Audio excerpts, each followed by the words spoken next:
আসসালামু আলাইকুম সবাইকে। আশা করি সবাই ভালো আছেন। গত ক্লাসে আমরা রিডান্ডেন্সি এই টপিকটির উপর গ্রামারের একটি ক্লাস নিয়েছি, বিভিন্ন রুলস ওখানে সহজভাবে বুঝিয়ে দিয়েছি।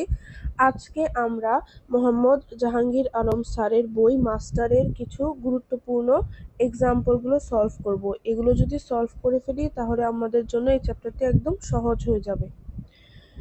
1 নম্বর উদাহরণ, The people at the party were worried about Janet because no one was aware dash she had gone. এখানে 4টি অপশন রয়েছে, where, that, of where, the place, where। এখন রুলটি হচ্ছে aware of এর পরে নাউন ফ্রেজ বা নাউন ক্লজ বসে। এখানে একসাথে দ্য প্লেস ওয়্যার অপ্রয়োজনীয়, কারণ দ্য প্লেস এখানে একটি জায়গাকে ইঙ্গিত করতেছে এবং ওয়্যারও একই সাথে একটি স্থানকে ইঙ্গিত করতেছে, তাই অফ দ্য প্লেস একসাথে ওয়্যার দেওয়ার ভুল হবে, তাই সঠিক উত্তর হবে of where. The people at the party were worried about Janet because no one was aware of where she had gone. 2 নম্বর উদাহরণ, It was not until she arrived in the class dash realized she had forgotten her book, অথবা it was not until she had arrived home remembered her appointment with the doctor। এখানে 4টি option দেয়া আছে, when she, that she, and she। এখন রুলসটি হচ্ছে ইট was not until এর পরে সবসময় দ্যাট বসে। এখানে ওয়েন ব্যবহার করা অপ্রয়োজনীয় বা ভুল হবে, তাই সঠিক উত্তরটি হচ্ছে বি, কারণ এই বাকি অপশনগুলোতে দ্যাট নেই। তাই সঠিক সেন্টেন্সটি হবে it was not until she arrived in the class that realised she had forgotten her book. It was not until that. 3 number উদাহরণ, choose the correct form of sentence. I await for your decision, I wait your decision, I await your decision, I await upon your decision. অপেক্ষা করা অর্থে wait for অথবা শুধু await ব্যবহৃত হয়। বাক্যের অর্থ আমি তোমার সিদ্ধান্তের জন্য অপেক্ষা করছি, মানে ওয়েট ফর এর একদম সিমিলারই হচ্ছে অ্যাওয়েট। এখানে অ্যাওয়েটের সাথে যদি প্রিপোজিশন ব্যবহার করি তাহলে ভুল হবে, আর ওয়েটের সাথে প্রিপোজিশন ব্যবহার না করলে ভুল হবে। প্রথম সেন্টেন্সে আমরা অ্যাওয়েট এর পর ফর প্রিপোজিশন দেখেছি, তাই এটা ভুল। আই ওয়েট ইয়োর ডিসিশন, এখানে ওয়েটের পর ফর নেই, তাই এটি ভুল। আর আই অ্যাওয়েট ইয়োর ডিসিশন এটি ঠিক আছে, কারণ অ্যাওয়েটের পর কোনো প্রিপোজিশন নেই। আর এখানে I await upon your decision এটিও ভুল, কারণ এখানে অ্যাওয়েটের পর আপন প্রিপোজিশন আছে, তাই এখানে সঠিক উত্তর হচ্ছে C, I await your decision. 4 নম্বরটি হচ্ছে চুজ দ্য কারেক্ট সেন্টেন্স। সে দেখতে তার বাবার মতো। He resembles to his father, he resembles as his father, he resembles like his father, he resembles his father। এখানে রিজেম্বল দেখতে কারো মতো হওয়া বা কোনো কিছুর অনুরূপ হওয়া, be or look like, be similar to, take after. এখানে যে রিজেম্বল শব্দটি আছে সেটি একটি ট্রানজিটিভ ভার্ব, এবং ট্রানজিটিভ ভার্বের পর কোনো প্রকার প্রিপোজিশন ব্যবহার করা হয় না। তো প্রথম সেন্টেন্সটিতে he resembles to his father, এখানে রিজেম্বলের পর টু আছে, তাই এটি ভুল। He resembles as his father, এখানে রিজেম্বলের পর অ্যাজ আছে, তাই এটিও ভুল। এখানে he resembles like his father, resemble মানেও একই, লাইক মানেও একই, তাই এখানে রিডান্ডেন্সি এটিও ভুল। হি রিজেম্বলস হিজ ফাদার এটি হচ্ছে সঠিক, কারণ রিজেম্বলের পর কোনো প্রিপোজিশনও নেই, অন্য কোনো শব্দও নেই। 5 নম্বর উদাহরণটি হচ্ছে the two brothers show resemblance dash each other. এখন রিজেম্বল যে ট্রানজিটিভ ভার্ব শব্দটি রয়েছে এর নাউন ফর্ম হচ্ছে রিজেম্বলেন্স, আর নাউন ফর্ম এর পর প্রিপোজিশন বসে, নাউন ফর্ম এর পর প্রিপোজিশন বসে, তাই এখানে একটি প্রিপোজিশন বসবে। আর রিজেম্বলেন্সের পর সঠিক প্রিপোজিশনের ধরনটি হচ্ছে to, The two brothers show resemblance to each other. 6 নম্বর উদাহরণটি, let's discuss dash the ways of improving the basic skills of English. The community will discuss dash the matter, let's discuss dash our problems. চলো আমাদের সমস্যা নিয়ে আলোচনা করি। এখন discuss যে শব্দটি রয়েছে সেটি একটি ট্রানজিটিভ ভার্ব, এরপরে কখনো কোনো প্রিপোজিশন বসবে না, তাই অ্যাবাউট, অফ, ওয়াই এই তিনটি বসবে না, বসবে হচ্ছে নো প্রিপোজিশন নিডেড, কারণ এই ডিসকাসের পরে কোনো প্রিপোজিশন হবে না। 7 নম্বর হচ্ছে select the correct English translation of তিনি পদত্যাগ করেছেন। হি has resigned of his post, he has resigned from his post, he has resigned his post, he has been resigned his post. এখানেও একই নিয়ম, এই রিজাইন শব্দটি হচ্ছে একটি ট্রানজিটিভ ভার্ব, এরপরে কখনো কোনো প্রিপোজিশন বসবে না, তাই প্রথমে যেহেতু রিজাইনের পর অফ আছে তাই এটি ভুল, এখানে রিজাইনের পর ফ্রম প্রিপোজিশন আছে তাই এটিও ভুল, এখানে হি হ্যাজ রিজাইন্ড হিজ পোস্ট, এখানে এরপরে কোনো প্রিপোজিশন নাই তাই এটি সঠিক, এবং he has been resigned his post এখানে অতিরিক্ত হ্যাজ বিন এসেছে তাই এটি ভুল, তাই সঠিক উত্তর হচ্ছে he has resigned his post, একদম সিম্পলি বসে যাবে, কোনো প্রিপোজিশন আসবে না। 8 নম্বর হচ্ছে what is the unnecessary word in the sentence. He ordered for a cup of tea. এখানে অর্ডার যে শব্দটি রয়েছে সেটি একটি ট্রানজিটিভ ভার্ব, এরপরে কোনো প্রিপোজিশন বসবে না, তাই এখানে অতিরিক্ত যে শব্দটি রয়েছে সেটি হচ্ছে ফর। সঠিক সেন্টেন্স হবে he ordered A cup of tea.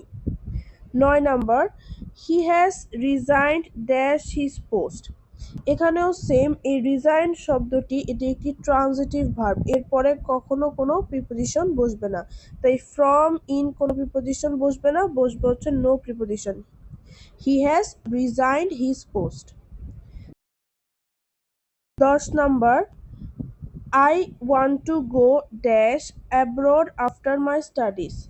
এখানে গো এর পরে home, abroad, overseas, here, there ইত্যাদি বসলে মাঝে কোনো প্রিপোজিশন দরকার হয় না, তাই I want to go abroad after my studies এর সঠিক আনসার হবে নো প্রিপোজিশন, কারণ গো এর পরে কোনো প্রিপোজিশন বসে না, ডাইরেক্ট হবে I want to go abroad after my studies.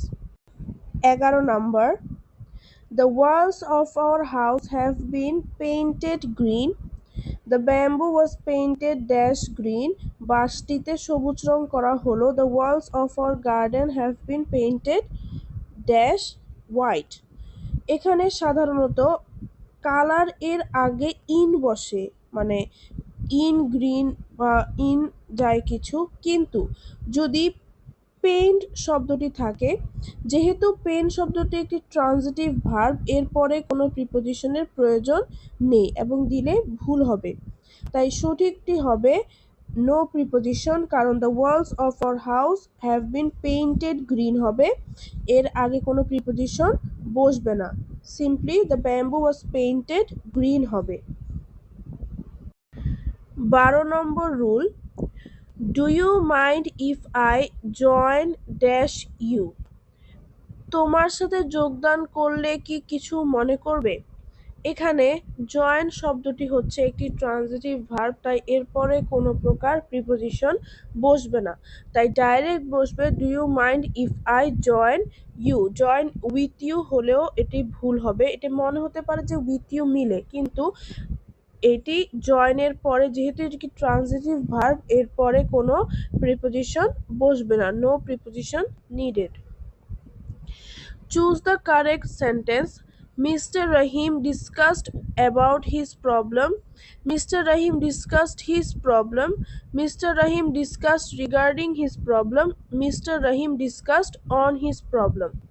এখানে ডিসকাস অর্থ হচ্ছে টক অ্যাবাউট, তাই ডিসকাস এর পরে অ্যাবাউট বা অন্য কোনো প্রিপোজিশনের দরকার হয় না, মানে ডিসকাস এর সিমিলার ওয়ার্ড হচ্ছে টক অ্যাবাউট, টক অ্যাবাউটেরই মানে ফুল ফর্ম হচ্ছে ডিসকাস, এর সাথে কোনো প্রিপোজিশন ব্যবহার করলে সেটি হবে রিডান্ডেন্সি, তাই এখানে সঠিক আনসারটি হবে, যেহেতু ডিসকাসডের পরে এতে অ্যাবাউট আছে তাই এটি ভুল। এখানে ডিসকাসডের পরে কোনো কিছু নেই তাই বি হচ্ছে রাইট আনসার। আবার এখানে ডিসকাসড রিগার্ডিং হিজ প্রবলেম, এটিও ভুল, কারণ ডিসকাসড এরপর যেহেতু মিস্টার রহিমেরই প্রবলেমটি আমরা ডিসকাস করতেছি তাই রিগার্ডিং এই শব্দটি এক্সট্রা, আর মিস্টার রহিম ডিসকাস অন, এখানে অনটি এক্সট্রা মানে প্রিপোজিশন আছে তাই এটি ভুল। তাই সঠিক উত্তর mister Rahim discussed his problem. 14 নম্বর, তিনি মুক্তিযুদ্ধে যোগদান করেন। এখানে সঠিক ইংরেজি অনুবাদ he joined to the liberation war, এটি ভুল, কারণ জয়েন্ট একটি ট্রানজিটিভ ভার্ব, এরপরে কখনো টু প্রিপোজিশন হবে না। He joined in the liberation war is also incorrect because join এর পর কখনো ইন প্রিপোজিশন হবে না। He joined the war of liberation is the right answer, cause এখানে জয়েন্ট এর পর কোনো প্রকার প্রিপোজিশন বা এক্সট্রা কোনো ওয়ার্ড নেই। He joined into the war is also incorrect, cause এখানে জয়েন্ট এর পর ইনটু হবে না। হুইচ ওয়ান ইজ কারেক্ট, তিনি 1990 সালে সেনাবাহিনীতে যোগদান করেছিলেন। হি joined to the army in 1990 is incorrect, cause এখানে টু আছে। হি joined in the army is also incorrect, কারণ ইন প্রিপোজিশন আছে। He joined with the army is also incorrect, কারণ এখানে উইথ প্রিপোজিশন আছে। হি জয়েন্ট দ্য আর্মি 1990, এখানে কোনো ধরনের প্রিপোজিশন নেই।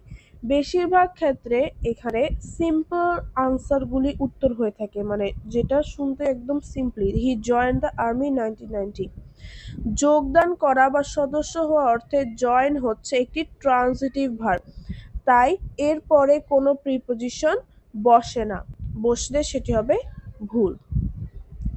16 number, which one of the following sentence is correct? Did they discuss the matter with you? এখানে প্রথম বাক্যটি সঠিক হতো যদি এখানে ডিসকাস শব্দটি ঠিক হতো, কিন্তু এখানে ডিসকাস শব্দটি ভুল।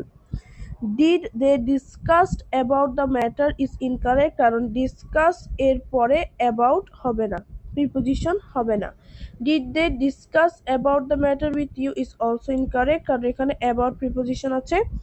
Did they discuss the matter with you is correct, কারণ ডিসকাস এর পরে কোনো প্রিপোজিশন এক্সট্রা নেই।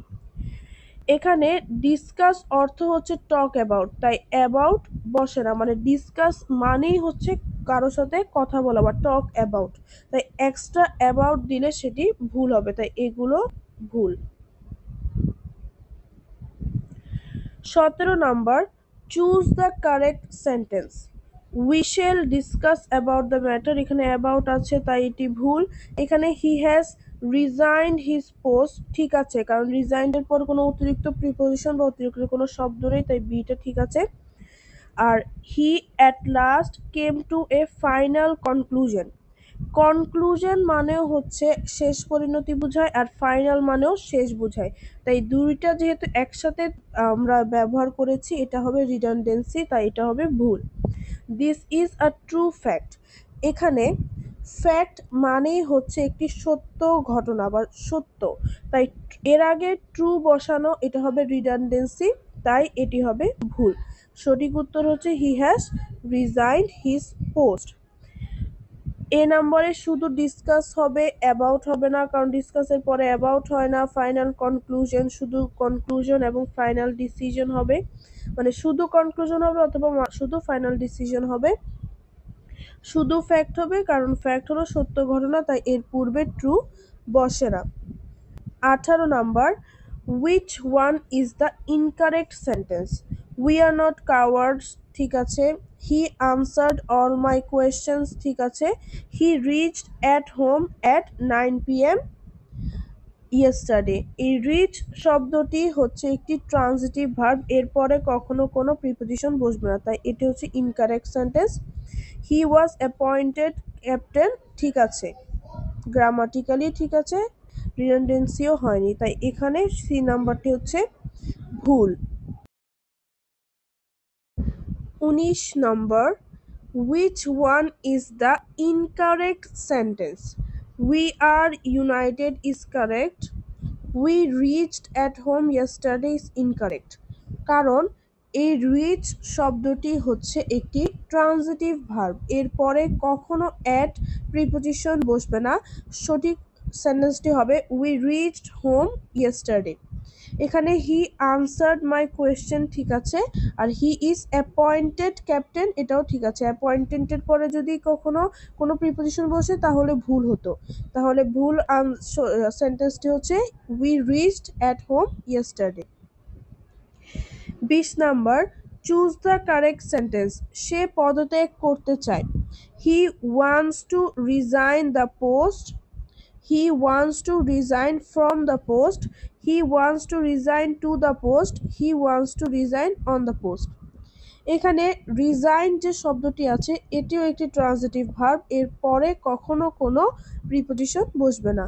বি নাম্বার সেন্টেন্সে হি রিজাইন ফ্রম দ্য পোস্ট এটি ভুল, কারণ এখানে প্রিপোজিশন আছে। এখানে রিজাইনের পর টু প্রিপোজিশন আছে তাই এটিও ভুল। এখানে রিজাইনের পর অন প্রিপোজিশন আছে তাই এটিও ভুল। সঠিক উত্তর হচ্ছে এ, কারণ এখানে রিজাইনের পর কোনো প্রিপোজিশন নাই তাই এটি সঠিক। 21 number, choose the correct sentence. ব্যবসাটিতে তার একচ্ছত্র আধিপত্য।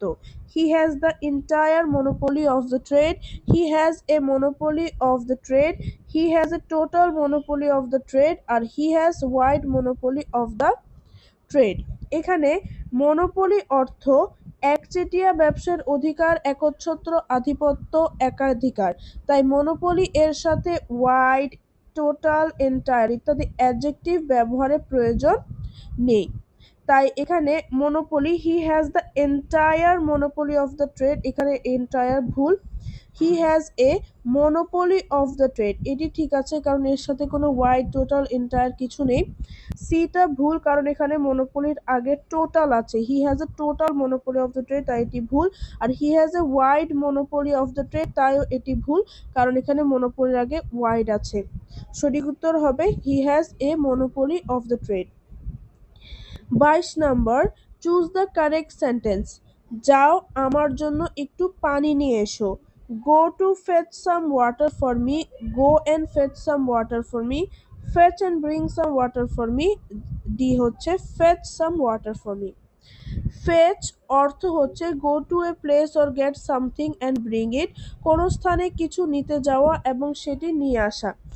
তাই কোনো স্থানে গিয়ে কিছু নিয়ে আসা অর্থ ফেচ এর সাথে কোনো ভার্বের দরকার হয় না। এখানে প্রথমে ফেচ এর সাথে গো ভার্ব আছে তাই এটি ভুল। গো অ্যান্ড ফেচ এখানেও সেম, এটি তাই এটি ভুল। ফেচ অ্যান্ড ব্রিং এটিও ভুল, কারণ ফেচের সাথে ব্রিং ভার্ব আছে। এবং ডি নাম্বারটি সঠিক, কারণ ফেচ এখানে ভার্ব এবং এটির সাথে কোনো এক্সট্রা ভার্ব দেওয়া নেই। Simple, fetch some water for me. এখানে বেশিরভাগ ক্ষেত্রে যে সেন্টেন্সটি একটু সিম্পল হয়, শুনতে ভালো বোঝায়, সেগুলি উত্তর হয়, যেমন এখানে fetch some water for me. 23 number, choose the correct sentence. তুমি কোনটা কি বেশি ভালোবাসো। What do you prefer most? What do you prefer? What do you prefer more? What do you prefer best? Prefer অর্থ অধিকতর পছন্দ করা, তাই এর সঙ্গে মোর, মোস্ট, বেস্ট ইত্যাদি ব্যবহার করার প্রয়োজন নেই বা ভুল হবে। তাই প্রথম বাক্যে what do you prefer most এটি ভুল, কারণ প্রিফার এর সাথে মোস্ট হবে না। হোয়াট ডু ইউ প্রিফার ঠিক আছে, কারণ এখানে অন্য কিছু নেই। হোয়াট ডু ইউ প্রিফার মোর এটিও ভুল, কারণ এখানে মোর আছে।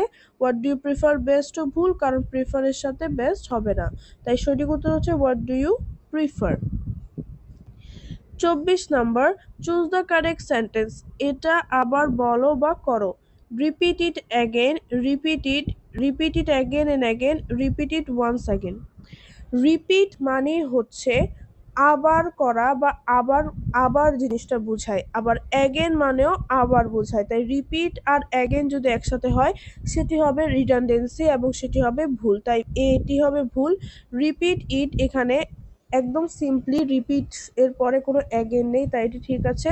সিতেও same, repeat it again and again, রিপিটের সাথে অ্যাগেন হবে না। ডিতেও ভুল, কারণ রিপিটের সাথে অ্যাগেন হবে না। তাই সঠিক উত্তর হচ্ছে বি, রিপিট ইট, আবার করো। 25 number, do not repeat the mistake. এ ভুল যেন আর না হয়। এখানে ওয়ান্স অ্যাগেন হবে না, কারণ রিপিট এর সাথে ওয়ান্স অ্যাগেন আবার হবে না, এ অ্যাগেনও হবে না, অ্যাগেন্স্ট তো হবে না, কারণ অ্যাগেন্স্ট অর্থ ঠিক নেই। এখানে হবে no word or phrase needed. Repeat এর অর্থ পুনরাবৃত্তি করা, পুনরায় বলা বা করা, আবার বলা বা করা, সে অর ডু অ্যাগেন। তাই রিপিটের সাথে again, again and again, once again ইত্যাদি ব্যবহার করার প্রয়োজন নেই বা ভুল হবে। ২৬ নাম্বার, সিলেক্ট দ্য কারেক্ট সেন্টেন্স। এটা একটা সত্য বা প্রকৃত ঘটনা। This is a fact, this are fact, this is fact, this is true fact. প্রথমত, ফ্যাক্ট অর্থ সত্য, প্রকৃত ঘটনা, তাই এর পূর্বে ট্রু বসে না। দ্বিতীয়ত, দিস এর পরে সিঙ্গুলার ভার্ব বসে, এবং তৃতীয়ত, বি ভার্বের পরে সিঙ্গুলার নাউন থাকলে এখানে এ বা এন বসে। এখানে দিস ইজ আ ফ্যাক্ট এটা ঠিক আছে, কারণ এখানে এ ফ্যাক্টের আগে কোনো ট্রুও নেই এবং এটার আগে এও আছে। দিস আর ফ্যাক্ট ভুল, কারণ ফ্যাক্ট এটা একটি সিঙ্গুলার ভার্বের আগে আর বসে না। দিস ইজ ফ্যাক্ট এটা ভুল, কারণ এখানে এ নাই। আর this is a true fact তো ভুল, কারণ ট্রু আর ফ্যাক্ট একসাথে বসে না, রিডান্ডেন্সি হয়। তাই সঠিক উত্তর হবে দিস ইজ আ ফ্যাক্ট। ২৭ নাম্বার, he tried dash to win the prize. পুরস্কারটি জিততে সে প্রাণপণ চেষ্টা করলো। Heart and soul, with heart and soul, on heart and soul, about heart and soul. Heart and soul এগুলো হচ্ছে অ্যাডভার্বিয়াল ফ্রেজ, এগুলোর পূর্বে কখনো প্রিপোজিশন বসে না। তাই বাকি এখানে হার্ট অ্যান্ড সোলের আগে উইথ আছে, তাই এটি ভুল। এখানে হার্ট অ্যান্ড সোলের আগে অন প্রিপোজিশন আছে, তাই এটি ভুল। এখানে হার্ট অ্যান্ড সোলের পূর্বে অ্যাবাউট প্রিপোজিশন আছে, তাই এটি ভুল। সঠিক উত্তর হচ্ছে শুধু হার্ট অ্যান্ড সোল। ২৮ নাম্বার, which is the correct sentence with bag and baggage? He leaves the place bag and baggage, he leaves the place with bag and baggage, he leaves the place for bag and baggage, he leaves for bag and baggage. Heart and soul completely earnestly, প্রাণপণে অত্যন্ত আন্তরিকতার সাথে, bag and baggage with all belongings, leaving nothing behind, তল্পিতল্পা সহ বোচকা বোচকি সমেত। Heart and soul এবং ব্যাগ অ্যান্ড ব্যাগেজ হচ্ছে অ্যাডভার্বিয়াল ফ্রেজ, আর অ্যাডভার্বিয়াল ফ্রেজের পূর্বে কোনো প্রিপোজিশন বসে না, যদি বসে সেটি হবে ভুল। তাই বিতে উইথ থাকার কারণে এটি ভুল, সিতেও আছে ফর তাই এটি ভুল, এবং ডিতেও ফর প্রিপোজিশন আছে ব্যাগ অ্যান্ড ব্যাগেজের পূর্বে, তাই এটি ভুল। সঠিক উত্তর হচ্ছে A, he leaves the place bag and baggage. আজকের ক্লাসটি এ পর্যন্তই। ক্লাসটি একটু দীর্ঘ হয়েছে, কিন্তু আপনাদের কাছে যদি প্রত্যেকটি উদাহরণের ব্যাখ্যাগুলি সঠিক এবং আপনার কাছে ভিডিওটি যদি ভালো লেগে থাকে, তাহলে অবশ্যই লাইক দিবেন এবং কমেন্ট করে জানাবেন কোনটা ভালোভাবে বুঝেননি, সেটা আবার বুঝিয়ে দেওয়ার চেষ্টা করব কমেন্টে। সাবস্ক্রাইব করবেন, আমাদের পাশে থাকার চেষ্টা করবেন। আসসালামু আলাইকুম।